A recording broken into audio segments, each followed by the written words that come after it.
Welcome to Grace Baptist Church's Adult Sunday School. We're going to continue our study through the Gospel of Mark, or I guess I should say our overview of the Gospel of Mark. Last week we looked at Mark's historical background, and for those of you who weren't present, our conclusions were that church tradition strongly suggests that Mark wrote his gospel based on the memories of Peter, the apostle. And so we have in Mark an apostolic testimony to Jesus Christ. And we talked a little bit about, the dating, which I vaguely indicated was probably somewhere in the 50s or 60s, and was probably written to a primarily with a Roman audience in mind, although with broader application to any Christian that's interested in reading it. And of course, we discussed a little bit the ending of Mark's gospel. There's a important textual critical concern there about whether the last 12 verses are original, and I came down to the conclusion that the gospel ends in Mark 16:8, a shorter ending. It's a little bit more abrupt, but seems to be supported by the evidence. And I think that was the intended ending by the author. So if you're interested in any of the details on that, you can watch the recording or feel free to, corner me and ask any questions you like if I see you in person. So, all right, so let's go ahead. We've talked a little bit about historical background. Let's talk about the literary plan of Mark's gospel. Remember, we're examining each of the gospels in terms of historical background, then the literary plan, and then theological emphases. So we'll do Mark's literary plan and then theological emphases next week. And our lesson overview is this. We're going to talk for a couple minutes about general characteristics of Mark, and then we'll look at the big picture of Mark. Then we'll dive down into some unit by unit analysis and look at some of the details. You'll probably want to have your Bible on hand for especially that last part. And we may not be able to cover all of it, but we'll see how far we can get into it. So first, some general characteristics. And for this, I found this book very helpful. Mark Strauss's 4 Portraits, One Jesus, an Introduction to Jesus and the Gospels. Very good evangelical introduction to kind of the scholarly study of the gospel. And of course, we study it for the purpose of our spiritual enrichment and our discipleship and worship. So a very helpful book. And so I'm getting a lot of these, especially under the general characteristics from this book. The first thing that's interesting to note about Mark's gospel is that it's episodic. And what do we mean by that? It mean that Mark's gospel consists of a series of short stories that have all been kind of knit together.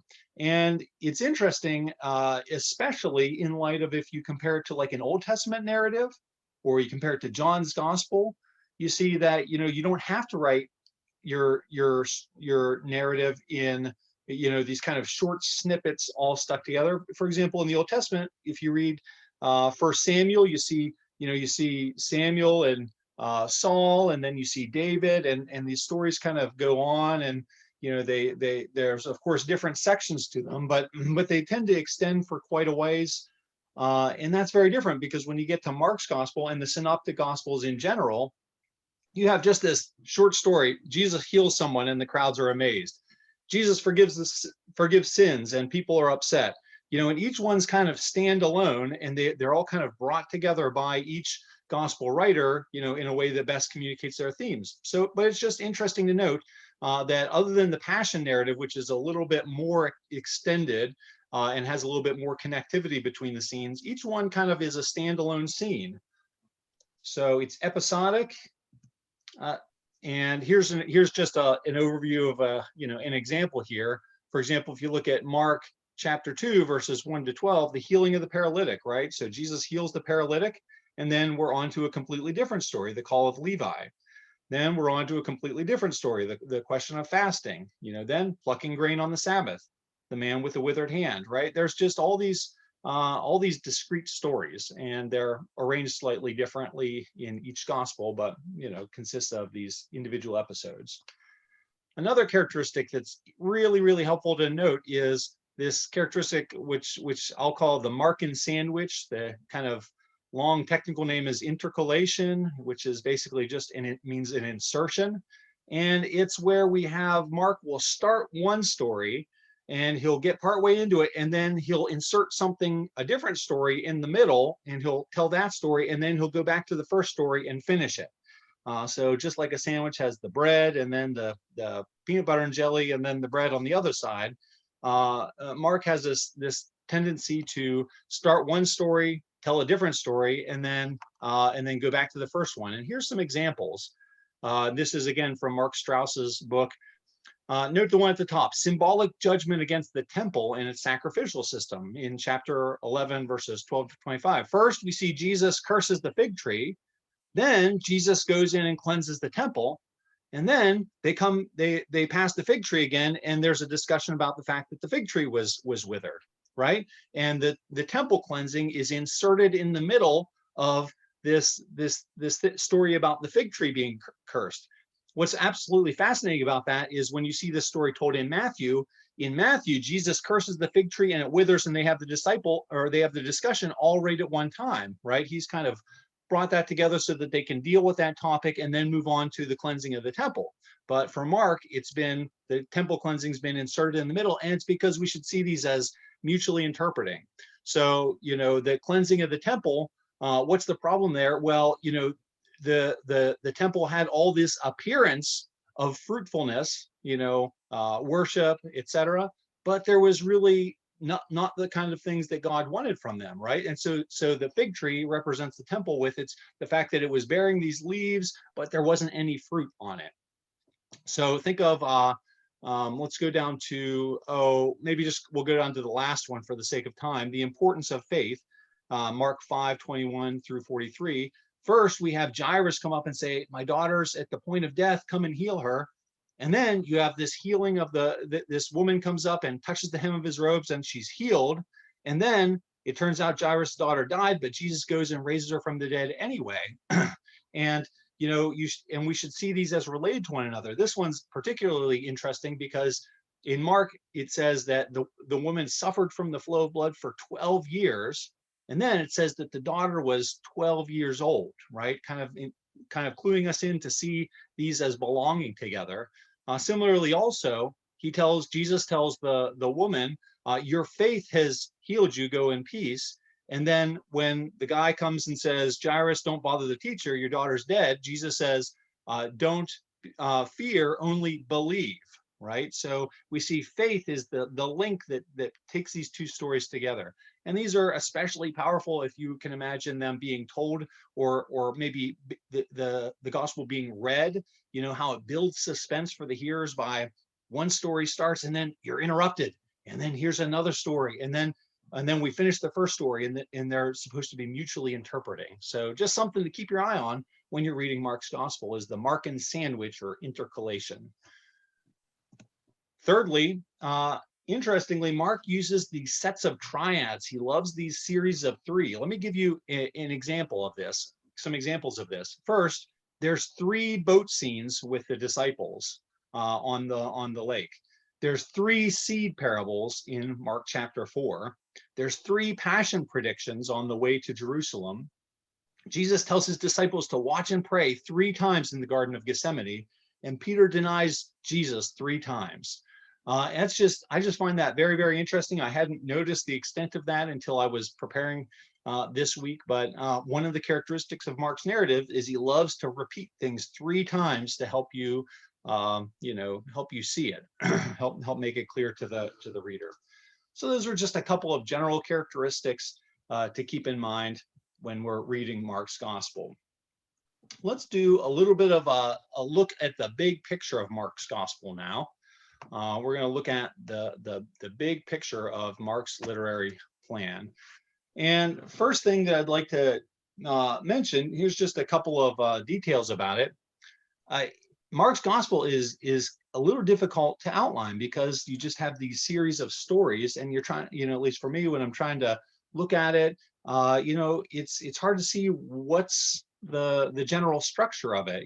So Jesus heals somebody, there's a controversy, he heals somebody, there's a question, he teaches, he heals, and it just is almost this whole stream of stories. It's hard to see how there's any kind of internal structure to it. It's a little bit like First John. If you've ever read and tried to outline First John, it's so difficult because John says, this is how we know we're in him, we obey him. The one who obeys believes, the one who believes obeys, and he just goes around and around and around. Love one another. Love of God is loving one another. We love one another if we love God, etc. And it just goes around and around and around. And it's hard to see, the structure. It's almost cyclical. And I kind of felt that way a little bit when I was looking at Mark's gospel this last week.